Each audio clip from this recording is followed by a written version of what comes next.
Graça e paz, queridos e amados irmãos, pastor Robson Vasconcelos, aqui no seu canal Graça Abundante no YouTube. Como nós prometemos, vamos estar realizando 2 vídeos, a priori, a respeito do livro da Epístola de Paulo aos Romanos e também o livro de Gênesis, né? Estamos no ano do crescimento e nós começamos no dia 1º de janeiro um plano de leitura bíblico para chegarmos a 31 de dezembro, completando toda a leitura da Palavra de Deus.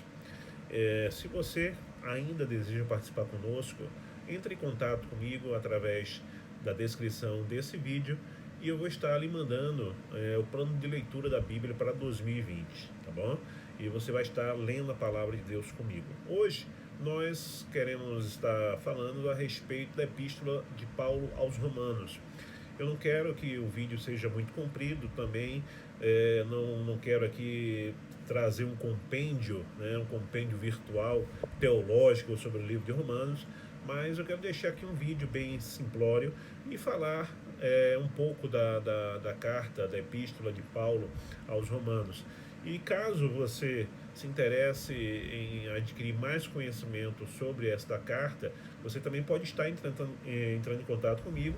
Eu vou estar te mandando uma apostila em PDF para você ter um maior conhecimento da epístola de Paulo aos Romanos. Se você também tem alguma dúvida, alguma coisa a respeito dessa carta de Paulo, algum texto que você leu e não compreendeu e queira, né, me perguntar, venha também para a descrição desse vídeo e eu me comprometo a responder, né, na medida do possível, na medida da onde eu possa chegar através do conhecimento que Deus me deu, de trazer uma resposta para você, ok?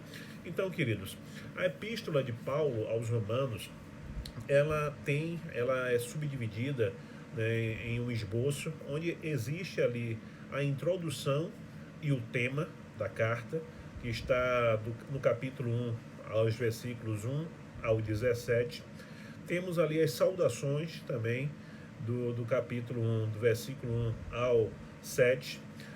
Paulo ele dá uma saudação assim a respeito das ações de graças, né, que vai também do capítulo 1, do versículo 8 ao 15, e ele ele mostra o que é que ele quer tratar na epístola, né, aos Romanos, que o tema é justificação pela fé. Ele retrata isso no capítulo 1, versos 16 e 17. Ele fala também sobre a necessidade do Evangelho, capítulo 1, verso 18, ao capítulo 3, versículo 20. Ele fala sobre a condenação dos gentios, né? Capítulo 1, verso 18 ao 32. Ele fala sobre a condenação dos judeus, capítulo 2, verso 1 ao 3, verso 8. E ele fala também da condenação de todos os homens, de todos os seres humanos, capítulo 3, versículos 9 ao 20. Ele também faz uma breve declaração do plano de salvação, né, onde ele aborda ali a justificação pela fé. Está no capítulo 3, versículo 21 ao 31.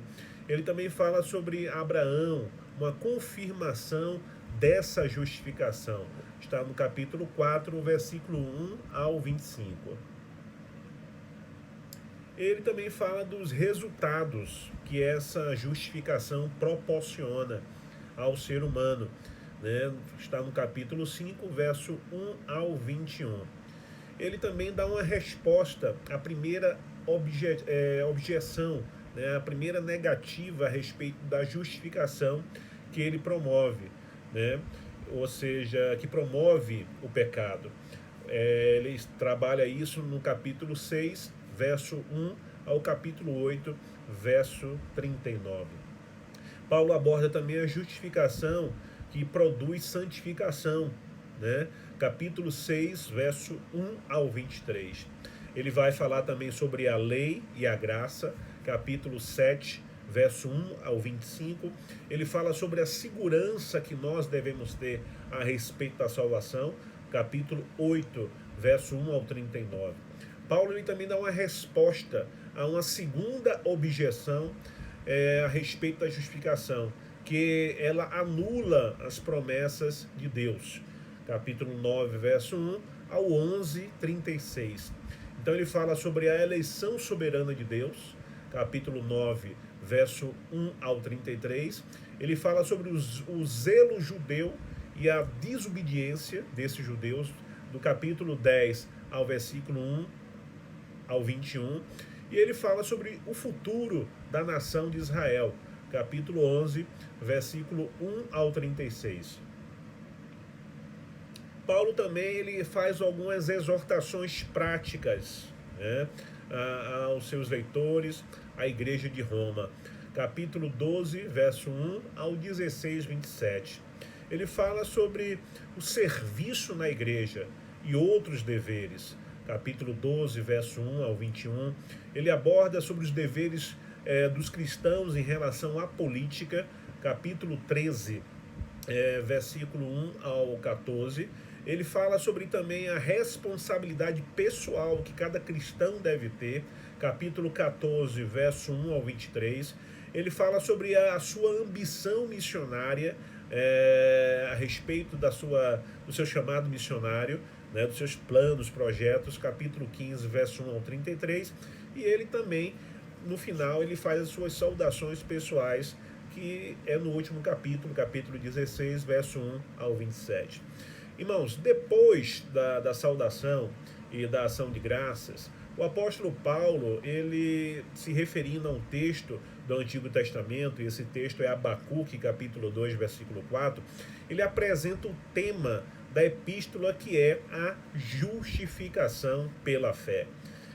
Foi esse livro, né, que o nosso querido Martinho Lutero leu, e daí então foi o ápice para a Reforma Protestante. É um dos livros maravilhosos que eu amo, é o livro de Romanos.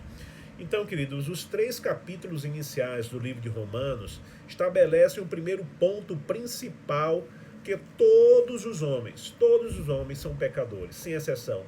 Paulo começa por uma descrição da idolatria, da imoralidade dos gentios, né? Ele fala, contudo, em virtude da revelação do poder de Deus na natureza e pelo testemunho de suas próprias consciências de que são dignos de morte os que tais coisas praticam.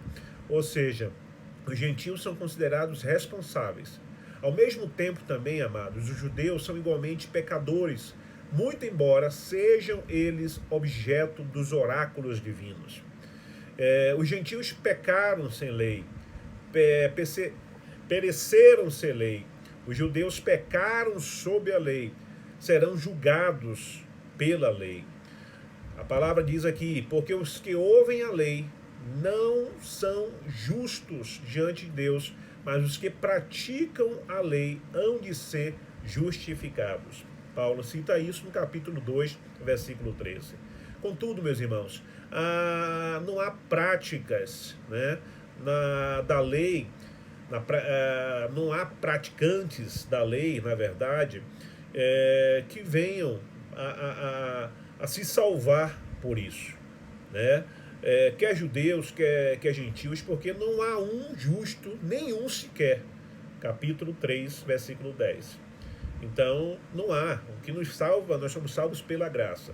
Por isso, nenhuma carne será justificada diante dele. Paulo cita isso no capítulo 3, verso 20. Portanto, queridos, se alguém vier a ser justificado, Deus mesmo terá de proporcionar misericordiosamente a justiça necessária para a absolvição dessa pessoa. Ou seja, isso se efetua em virtude, amados, do sacrifício propiciatório do nosso Senhor e Salvador Jesus Cristo.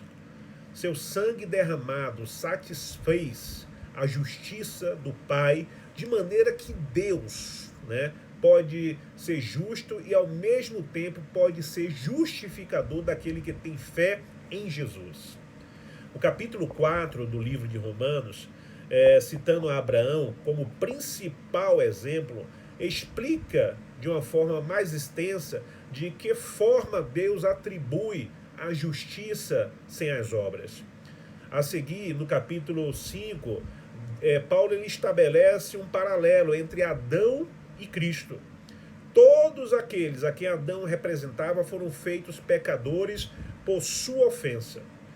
Todos quantos estão em Cristo são feitos justos por sua obediência. Em resposta à acusação, amados, de que a justificação pela fé estimula o pecado, permaneceremos no pecado para que a graça abunde? Paulo faz essa pergunta no capítulo 6, versículo 1. O apóstolo Paulo também explica que o crente sincero, ele recorreu a Cristo a fim de escapar do pecado. A justificação produz santificação, queridos. E essa luta pela santificação pessoal, está no capítulo 7, 14 a 25, é prova de que escapamos da condenação. Portanto, amados, em virtude, do amor imutável, do amor que não muda de Deus, capítulo 8, 39, podemos ter a segurança da nossa salvação.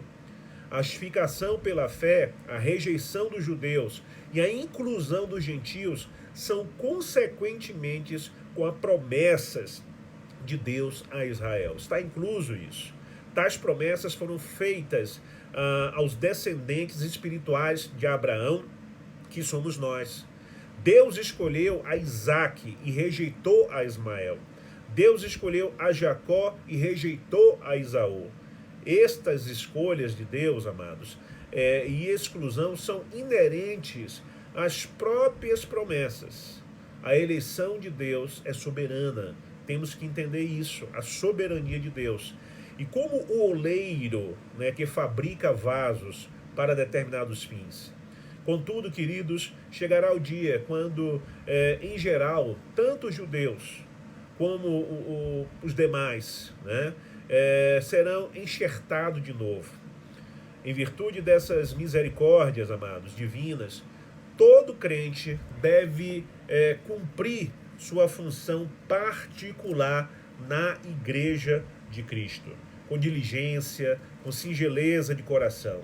De igual maneira, amados, no país, todo crente deve ser também um bom cidadão. Está isso registrado, ensinado no capítulo 13 e continua para os dias de hoje. Finalmente, Paulo ele expressa a esperança de visitar Roma em sua viagem com destino à Espanha e termina a carta com saudações pessoais ali no capítulo 16. O autor desta carta, da Epístola aos Romanos, a mais longa, a mais sistemática, a mais profunda de todas as epístolas e talvez o livro mais importante da Bíblia, foi escrita pelo apóstolo Paulo, como está relatado no capítulo 1, versículo 1 e ao 5. Naquela ocasião, queridos, ele se encontrava em Corinto. Quando Paulo escreveu a carta aos Romanos, ele se encontrava em Corinto. Está no capítulo 15, verso 26, 16, 1. E a cuidadosa composição da carta aos Romanos sugere que depois de algumas experiências tempestuosas ali, em Corinto, desfrutou um período de tranquilidade antes de receber dinheiro de ajuda aos santos em Jerusalém. Então, isso situa a carta que foi escrita por volta do ano 58 depois de Cristo, da nossa era. Diferentemente das demais epístolas, a dirigida aos romanos foi escrita a uma igreja que ela nunca havia, que Paulo, na verdade, nunca havia visitado. Ele relata isso, capítulo 1, verso 10, versos 11 e 15. Tá bom? Então esse foi o nosso comentário, o nosso estudo sobre o livro de Romanos. Surgiu dúvidas? Tem perguntas? Vê na descrição do vídeo aqui no nosso canal, que eu vou ter o máximo prazer de estar lhe respondendo. Shalom, shalom, queridos. Deus abençoe. Se inscreva no canal, deixe o seu like e também faça os seus comentários em nome de Jesus. Um abraço a todos. Até o próximo vídeo falando sobre o livro de Gênesis.